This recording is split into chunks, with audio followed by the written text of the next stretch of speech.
Hi friends, ನಮಸ್ಕಾರ. Welcome back to my YouTube channel.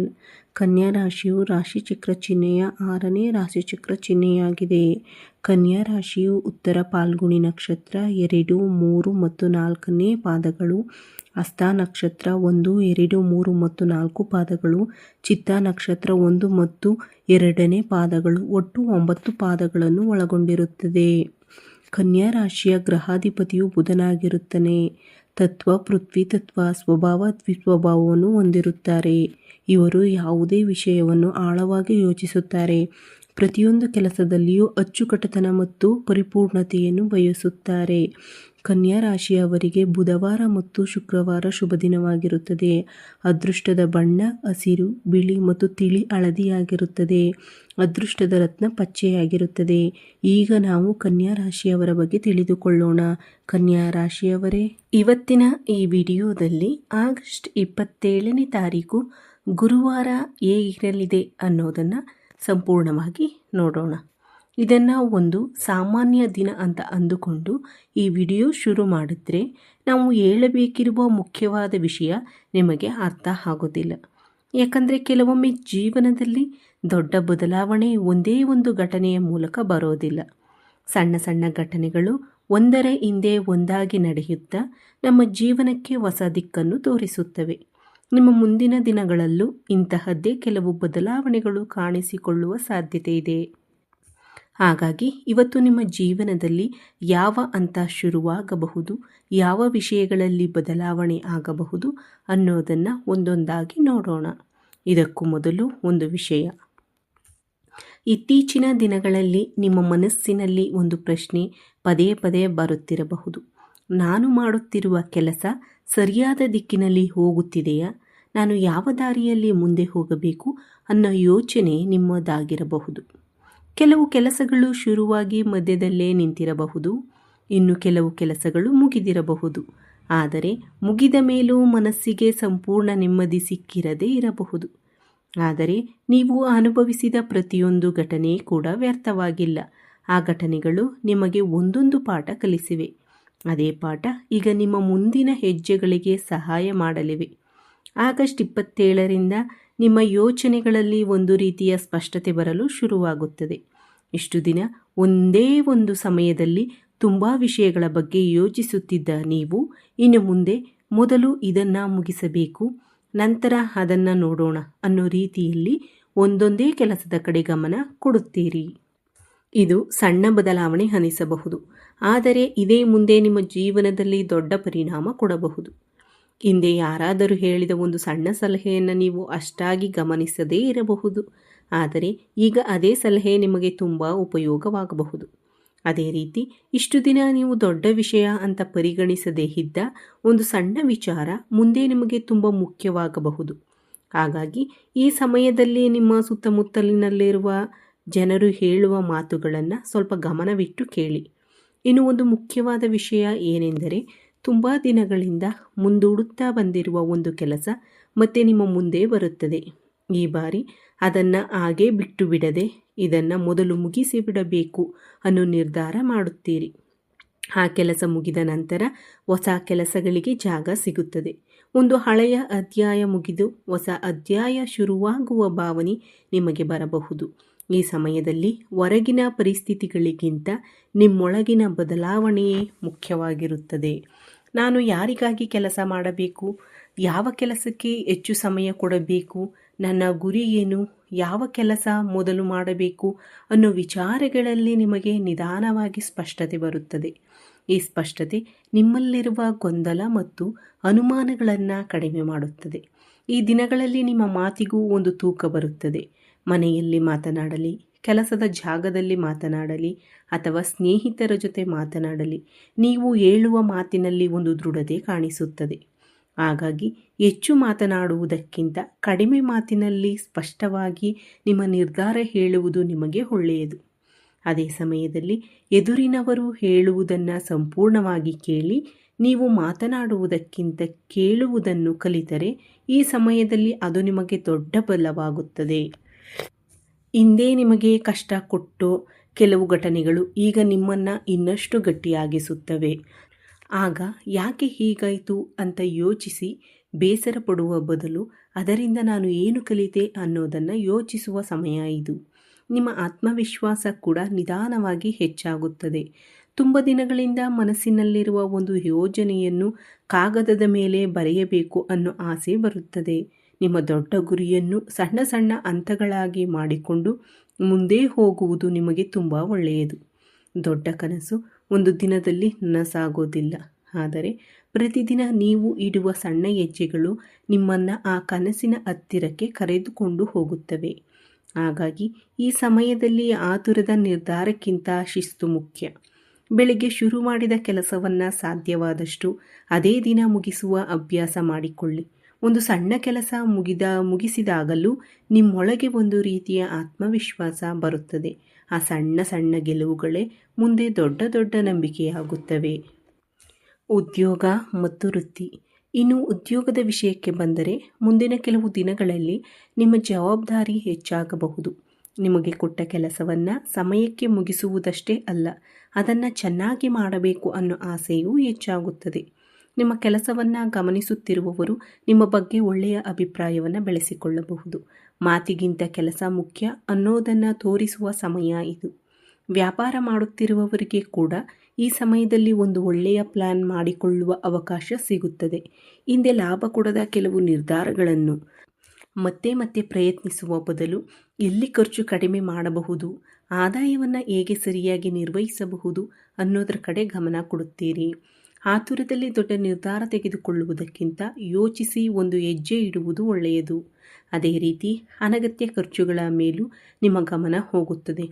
ಪ್ರತಿಯೊಂದು ರೂಪಾಯಿಗೂ ಬೆಲೆ ಇದೆ ಅನ್ನೋ ಯೋಚನೆ ಬರುತ್ತದೆ. ಮನೆಯ ಖರ್ಚಾಗಲಿ, ಉದ್ಯೋಗವಾಗಲಿ ಅಥವಾ ವ್ಯಾಪಾರವಾಗಲಿ, ಆದಾಯ ಮತ್ತು ಖರ್ಚಿನ ನಡುವೆ ಸಮತೋಲನ ಇಟ್ಟುಕೊಳ್ಳುವ ಪ್ರಯತ್ನ ಶುರುವಾಗುತ್ತದೆ. ಇನ್ನು ಮುಂದೆ ನಿಮ್ಮ ಹಣಕಾಸಿನ ಪರಿಸ್ಥಿತಿಯನ್ನು ಇನ್ನಷ್ಟು ಗಟ್ಟಿಗೊಳಿಸಬಹುದು. ಹೊಸ ಪರಿಚಯ.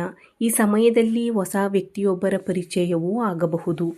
ಆ ಪರಿಚಯ ಕೇವಲ ಮಾತುಕತೆಗೆ ಸೀಮಿತವಾಗದೆ ಮುಂದೆ ಒಂದು ಹೊಸ ಯೋಚನೆ ಅಥವಾ ಅವಕಾಶಕ್ಕೆ ಕಾರಣವಾಗಬಹುದು. ನಿಮ್ಮ ಮಾತನ್ನು ಗಮನವಿಟ್ಟು ಕೇಳುವ ವ್ಯಕ್ತಿ ನಿಮ್ಮ ಜೀವನಕ್ಕೆ ಬರಬಹುದು. ಅದೇ ರೀತಿ ನೀವು ಕೂಡ ಅವರ ಮಾತು ಮತ್ತು ಅನುಭವವನ್ನು ಗೌರವದಿಂದ ಸ್ವೀಕರಿಸುತ್ತೀರಿ. ಈ ರೀತಿಯ ಒಳ್ಳೆಯ ಸಂಬಂಧ ಮುಂದೆ ನಿಮಗೆ ಸಹಾಯ ಮಾಡಬಹುದು. ವಿದ್ಯಾರ್ಥಿಗಳಿಗೆ ಈ ಸಮಯದಲ್ಲಿ ಮುಖ್ಯವಾದದ್ದು ಒಂದೇ, ಓದಿಗೆ ಒಂದು ಸರಿಯಾದ ಪ್ಲಾನ್ ಮಾಡಿಕೊಳ್ಳುವುದು. ಯಾವ ಸಬ್ಜೆಕ್ಟ್ಗೆ ಎಷ್ಟು ಸಮಯ ಕೊಡಬೇಕು, ಯಾವ ಪಾಠವನ್ನು ಮೊದಲು ಮುಗಿಸಬೇಕು ಅನ್ನೋದನ್ನು ಮೊದಲೇ ನಿರ್ಧರಿಸಿ. ಹೀಗೆ ಒಂದು ಕ್ರಮದಲ್ಲಿ ಓದಿದರೆ ನಿಮ್ಮ ಆತ್ಮವಿಶ್ವಾಸ ಹೆಚ್ಚಾಗುತ್ತದೆ. ಸ್ಪರ್ಧಾತ್ಮಕ ಪರೀಕ್ಷೆ ಅಥವಾ ಉದ್ಯೋಗಕ್ಕಾಗಿ ತಯಾರಿ ಮಾಡುತ್ತಿರುವವರು ಈಗಾಗಲೇ ಕಲಿತಿರುವ ವಿಷಯಗಳನ್ನು ಮತ್ತೊಮ್ಮೆ ಸರಿಯಾಗಿ ರಿವೈಂಡ್ ಮಾಡುವುದು ಒಳ್ಳೆಯದು.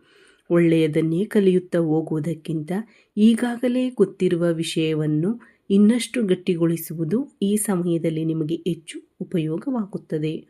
ವ್ಯಾಪಾರದಲ್ಲಿ ಪಾಲುದಾರರಿದ್ದರೆ ಒಂದು ವಿಷಯ ನೆನಪಿಟ್ಟುಕೊಳ್ಳಿ. ನೀವು ತೆಗೆದುಕೊಳ್ಳುವ ನಿರ್ಧಾರವನ್ನು ಎಲ್ಲರಿಗೂ ಅರ್ಥವಾಗುವ ರೀತಿಯಲ್ಲಿ ಸ್ಪಷ್ಟವಾಗಿ ಹೇಳಿ. ಸ್ಪಷ್ಟವಾದ ಮಾತುಕತೆ ಇದ್ದರೆ ಕೆಲಸ ವೇಗವಾಗಿ ನಡೆಯುತ್ತದೆ. ತಪ್ಪು ಅರ್ಥಗಳಿಗೆ ಜಾಗ ಕಡಿಮೆಯಾಗುತ್ತದೆ.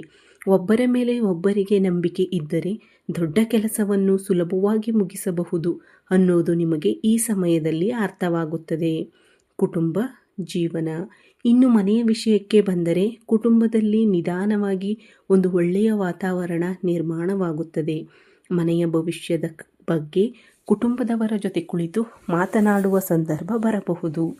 ಮನೆಗೆ ಸಂಬಂಧಿಸಿದ ಕೆಲವು ನಿರ್ಧಾರಗಳನ್ನು ಎಲ್ಲರ ಅಭಿಪ್ರಾಯ ಕೇಳಿ ತೆಗೆದುಕೊಳ್ಳುವುದರಿಂದ ಮನೆಯಲ್ಲಿ ಸಂತೋಷ ಹೆಚ್ಚಾಗಬಹುದು. ಎಲ್ಲರೂ ಸೇರಿ ಯೋಚಿಸಿ ಮುಂದೆ ಹೋಗಬೇಕು ಅನ್ನೋ ಭಾವನೆ ಹೆಚ್ಚಾಗುತ್ತದೆ. ಕುಟುಂಬದವರ ಜೊತೆ ಮಾತನಾಡುವಾಗ ತಕ್ಷಣ ಕೋಪದಿಂದ ಉತ್ತರ ಕೊಡುವುದನ್ನು ಬಿಟ್ಟು ಅವರು ಹೇಳುವುದನ್ನು ಮೊದಲು ಸಂಪೂರ್ಣವಾಗಿ ಕೇಳಿ, ಆಮೇಲೆ ಉತ್ತರ ಕೊಡಿ. ಒಂದು ಸಣ್ಣ ಬದಲಾವಣೆ ಮನೆಯಲ್ಲಿರುವ ಕೆಲವು ಸಣ್ಣ ಪುಟ್ಟ ತಪ್ಪು ಅರ್ಥಗಳನ್ನು ಕಡಿಮೆ ಮಾಡಬಹುದು. ದಾಂಪತ್ಯ ಜೀವನ ಸಂಗಾತಿಯ ಜೊತೆಗಿನ ಸಂಬಂಧದಲ್ಲಿ ಪರಸ್ಪರ ಗೌರವ ಮುಖ್ಯವಾಗುತ್ತದೆ. ಒಬ್ಬರು ಇನ್ನೊಬ್ಬರ ಮಾತನ್ನು ಅರ್ಥ ಮಾಡಿಕೊಳ್ಳಲು ಪ್ರಯತ್ನಿಸುತ್ತಾರೆ. ಮನೆಯ ಕೆಲವು ವಿಚಾರಗಳ ಬಗ್ಗೆ ಇಬ್ಬರೂ ಕೂತು ಶಾಂತವಾಗಿ ಮಾತನಾಡಲು ಒಳ್ಳೆಯ ಸಮಯ ಸಿಗಬಹುದು. ಆ ಚರ್ಚೆಯಲ್ಲಿ ಆತುರ ಬೇಡ.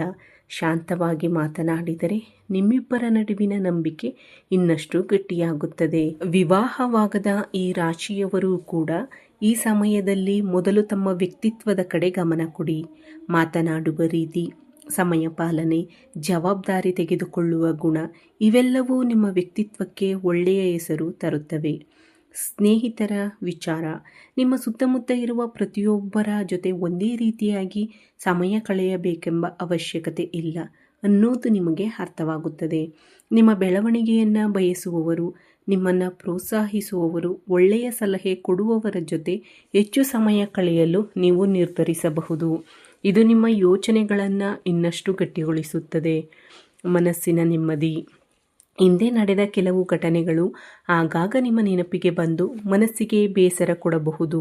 ಆದರೆ ಈಗ ಆ ಘಟನೆಗಳನ್ನು ಒತ್ತುಕೊಂಡೇ ಮುಂದೆ ಹೋಗುವುದಕ್ಕಿಂತ ಅವುಗಳಿಂದ ಕಲಿತ ಪಾಠವನ್ನು ಮಾತ್ರ ತೆಗೆದುಕೊಂಡು ಮುಂದೆ ಹೋಗಬೇಕು ಅನ್ನೋ ಮನಸ್ಥಿತಿ ಬರುತ್ತದೆ. ಇದು ನಿಮ್ಮ ಮನಸ್ಸಿಗೆ ಹೊಸ ನೆಮ್ಮದಿ ಕೊಡುತ್ತದೆ. ಪ್ರತಿದಿನ ಬೆಳಿಗ್ಗೆ ಫೋನ್ ಹಿಡಿಯುವ ಮೊದಲು ಕೆಲವು ನಿಮಿಷ ಶಾಂತವಾಗಿ ಕುಳಿತುಕೊಳ್ಳಿ. ಆ ದಿನ ಏನು ಮಾಡಬೇಕು, ಯಾವ ಕೆಲಸ ಮೊದಲು ಮಾಡಬೇಕು ಅನ್ನೋದನ್ನು ಮನಸ್ಸಿನಲ್ಲಿ ಒಮ್ಮೆ ಯೋಚಿಸಿ. ಈ ಸಣ್ಣ ಅಭ್ಯಾಸ ನಿಮ್ಮ ದಿನವನ್ನೇ ಬದಲಾಯಿಸಬಹುದು. ದಿನ ಮುಗಿಯುವ ವೇಳೆಗೆ ಇವತ್ತು ನಾನು ಏನು ಮಾಡಿದೆ, ಯಾವ ಕೆಲಸ ಮುಗಿಸಿದೆ ಅಂತ ನಿಮ್ಮನ್ನೇ ನೀವು ಕೇಳಿಕೊಳ್ಳಿ. ಆ ಪ್ರಶ್ನೆಗೆ ಸಿಗುವ ಉತ್ತರವೇ ನಿಮ್ಮ ಬೆಳವಣಿಗೆಗೆ ಒಂದು ಅಳತೆ ಆಗುತ್ತದೆ. ಇನ್ನೊಂದು ಮುಖ್ಯ ವಿಷಯಕ್ಕೆ ಬರೋಣ. ಕೋಪದಲ್ಲಿ ಹೇಳುವ ಮಾತಿಗಿಂತ ಶಾಂತವಾಗಿ ಹೇಳುವ ಮಾತು ಹೆಚ್ಚು ಪರಿಣಾಮ ಬೀರುತ್ತದೆ. ಆದ್ದರಿಂದ ಮನೆ ಇರಲಿ, ಕೆಲಸ ಇರಲಿ, ಸ್ನೇಹಿತರ ಜೊತೆ ಇರಲಿ, ನಿಮ್ಮ ಮಾತಿನಲ್ಲಿ ಗೌರವ ಇರಲಿ. ನಿಮ್ಮ ವ್ಯಕ್ತಿತ್ವವನ್ನು ವಿಶೇಷವಾಗಿ ತೋರಿಸುವುದು ಇದೆ. ಜೀವನದಲ್ಲಿ ಕೆಲಸ ಮಾತ್ರ ಮುಖ್ಯವಲ್ಲ, ಕುಟುಂಬಕ್ಕೂ ಸಮಯ ಕೊಡಬೇಕು. ಹಣ ಸಂಪಾದನೆ ಮಾತ್ರ ಮುಖ್ಯವಲ್ಲ, ಮನಸ್ಸಿನ ನೆಮ್ಮದಿಯೂ ಮುಖ್ಯ. ಈ ಎರಡನ್ನು ಸಮತೋಲನದಲ್ಲಿ ತೆಗೆದುಕೊಂಡು ಹೋಗುವ ಶಕ್ತಿ ನಿಮ್ಮಲ್ಲಿದೆ. ನಿಮಗೆ ಈಗಾಗಲೇ ಗೊತ್ತಿರುವ ಪ್ರತಿಭೆಯನ್ನು ಇನ್ನಷ್ಟು ಬೆಳೆಸಿಕೊಳ್ಳಿ. ಹೊಸ ಕೌಶಲ್ಯ ಕಲಿಯುವುದಕ್ಕೂ ಸ್ವಲ್ಪ ಸಮಯ ಕೊಡಿ. ಪ್ರತಿದಿನ ನಿಮ್ಮ ಬೆಳವಣಿಗೆಗಾಗಿ ಸ್ವಲ್ಪ ಸಮಯ ಮೀಸಲಿಡಿ. ನೀವು ಇಂದು ಕಲಿಯುವ ಪ್ರತಿಯೊಂದು ಹೊಸ ವಿಷಯವೂ ಮುಂದೆ ನಿಮಗೆ ಬರುವ ಅವಕಾಶಗಳಿಗೆ ಒಂದು ಅಡಿಪಾಯವಾಗುತ್ತದೆ. ನಿಮ್ಮ ಕಷ್ಟದ ಸಮಯದಲ್ಲಿ ನಿಮ್ಮ ಜೊತೆ ನಿಂತ ಒಳ್ಳೆಯ ಜನರನ್ನು ಮರೆಯಬೇಡಿ. ಅವರನ್ನು ಗೌರವಿಸಿ. ಕೃತಜ್ಞತೆಯಿಂದ ಇರುವ ವ್ಯಕ್ತಿಯ ಮನಸ್ಸಿನಲ್ಲಿ ಯಾವಾಗಲೂ ಒಂದು ರೀತಿಯ ನೆಮ್ಮದಿ ಇರುತ್ತದೆ. ಕೊನೆಯದೊಂದು ಮಾತು, ಮುಂದಿನ ದಿನಗಳಲ್ಲಿ ಒಂದು ವಿಷಯವನ್ನು ಮಾತ್ರ ನೆನಪಿನಲ್ಲಿಟ್ಟುಕೊಳ್ಳಿ. ಪ್ರತಿಯೊಂದು ಕೆಲಸಕ್ಕೂ ತನ್ನದೇ ಆದ ಸಮಯ ಇರುತ್ತದೆ. ಆ ಸಮಯ ಬಂದಾಗ ಸಿದ್ಧವಾಗಿರುವ ವ್ಯಕ್ತಿಯೇ ಮುಂದೆ ಹೋಗುತ್ತಾನೆ. ಹಾಗಾಗಿ ಆತುರದಲ್ಲಿ ಓಡುವುದಕ್ಕಿಂತ ಸರಿಯಾದ ದಿಕ್ಕಿನಲ್ಲಿ ನಿಧಾನವಾಗಿ ಮುಂದೆ ಹೋಗಿ. ನಿಮ್ಮ ಜೀವನದಲ್ಲಿ ಈಗ ಮುಖ್ಯವಾಗಿರುವ 4 ವಿಷಯಗಳು: ಸ್ಪಷ್ಟವಾದ ಯೋಚನೆ, ಶಿಸ್ತು, ಜವಾಬ್ದಾರಿ ಮತ್ತು ಶಾಂತವಾದ ಮನಸ್ಸು. ಈ 4 ವಿಷಯಗಳನ್ನು ನೀವು ಜೀವನದಲ್ಲಿ ಪಾಲಿಸಿಕೊಂಡು ಹೋದರೆ ನಿಮ್ಮ ಮುಂದಿನ ಪ್ರಯಾಣ ಇನ್ನಷ್ಟು ಉತ್ತಮವಾಗಬಹುದು. ಪ್ರತಿದಿನ ಬೆಳಿಗ್ಗೆ ಹೊಸ ಉತ್ಸಾಹದಿಂದ ದಿನ ಶುರು ಮಾಡಿ. ಸಂಜೆ ಆ ದಿನ ನೀವು ಮಾಡಿದ ಕೆಲಸವನ್ನು ಒಮ್ಮೆ ಪರಿಶೀಲಿಸಿ. ನೀವು ಇಡುವ ಪ್ರತಿಯೊಂದು ಸಣ್ಣ ಹೆಜ್ಜೆಯು ಮುಂದೆ ದೊಡ್ಡ ಬದಲಾವಣೆಗೆ ಕಾರಣವಾಗಬಹುದು. ಈ ವಿಡಿಯೋ ನಿಮಗೆ ಇಷ್ಟವಾಗಿದ್ದರೆ ನಮ್ಮ ಚಾನಲನ್ನು ಸಬ್ಸ್ಕ್ರೈಬ್ ಮಾಡಿ. ಈ ವಿಡಿಯೋವನ್ನು ನಿಮ್ಮ ಫ್ರೆಂಡ್ಸ್ ಆ್ಯಂಡ್ ಫ್ಯಾಮಿಲಿ ಜೊತೆ ಶೇರ್ ಮಾಡಿ. ಹಾಗೆಯೇ ಕಮೆಂಟ್ ವಿಭಾಗದಲ್ಲಿ ಓಂ ಶ್ರೀ ಮಾತೆಯೇ ನಮಃ ಎಂದು ಬರೆಯುವುದನ್ನು ಮರೆಯಬೇಡಿ. ನಿಮ್ಮೆಲ್ಲರಿಗೂ ಒಳ್ಳೆಯದಾಗಲಿ. ಈ ವಿಡಿಯೋ ವೀಕ್ಷಿಸಿದ ನನ್ನೆಲ್ಲ ವೀಕ್ಷಕ ಬಂಧುಗಳಿಗೂ ಧನ್ಯವಾದಗಳು. ಓಂ ನಮಃ ಶಿವಾಯ. ಹರ ಹರ ಮಹಾದೇವ್. ಜೈ ಶ್ರೀರಾಮ್.